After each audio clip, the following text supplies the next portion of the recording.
মাথা নষ্ট করা এন্টি 240 ভোল্টের কারেন্ট নিয়ে তিনি নাচা গানা শুরু করে বিয়ে যে কত মজা গো, খালি নাচন কোদন খাওয়া। তীব্র গরমে লোডশেডিং এর কারণে বিষ্ণু দাদা চিন্তায় পড়ে গেছিলেন বিয়ে করবে কি করবে না। এইদিকে আবার জেনারেটরে তেল পাওয়ার সংকটময় ছিল। বিয়ের কুরকুরি উঠলে কি আর গরমে ঠেকায় রাখতে পারবে? তাই তিনি আসল পুরুষ হিরোর প্যাকেটের মতো সব দুশ্চিন্তা প্যাকেট করে ফেলেন আর সেই খুশিতে সবাই উদযাপন করা শুরু করে দেয়। গায়ে হাতিমে জরুর আনা বিষ্ণুদা বলেছিল, তাই বিষ্ণুদার এই গায়ে হলুদ আমরাও চলে গিয়েছিলাম। জমকালো ওই বিয়ের আয়োজন দেখে শিশিরও বিয়ে করে ফেলবে চিন্তা ভাবনা করেছিল। বিয়ে ফ্যান ফলোয়ার কমে যাবে বিদায় তাই অনির্দিষ্টকালের জন্য বিছিয়ে দিলেন বিয়ে শিশির। মরাবাড়ি বিয়ে বাড়ি শ্রাদ্ধ কিংবা জাফত খাওন দাওয়ানের পর্ব আসলেই তখন ভালো লাগা শুরু হয়।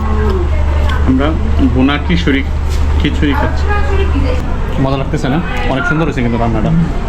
হলুদ পর্ব শুরু হওয়ার সাথে সাথে বিষ্ণুদার মাথা নষ্ট করা এন্টি। বিষ্ণুদা বলতেছিলেন এত জমকালো আয়োজন ও ডিজে পার্টির খরচ বহন করবো আমি আর ফ্রি মাইনসে নাচবো তা হতে পারে না। তাই পশ্চাৎদেশে 440 ভোল্টের কারেন্ট নিয়ে তিনি নাচা গানা শুরু করে দিলেন। বিষ্ণুদা সনাতন ধর্মী হওয়াতে তাই সনাতন ধর্মীর রীতি অনুযায়ী তাদের গায়ে হলুদের কার্যক্রম শুরু করে দিল। বিষ্ণুদার যত সব আত্মীয় স্বজন ছিল তারা সবাই মিলে তাকে দোয়া আশীর্বাদ করে দিল। আমরাও তাকে দোয়া আশীর্বাদ করে দিলাম দাম্পত্য জীবনে তার সুখের হোক। পরিশেষে অনেক আনন্দময় সুন্দর একটি সন্ধ্যা কাটলো। দেখা হচ্ছে পরবর্তী কোনো ভিডিওতে, সে পর্যন্ত সবাই ভালো থাকবেন।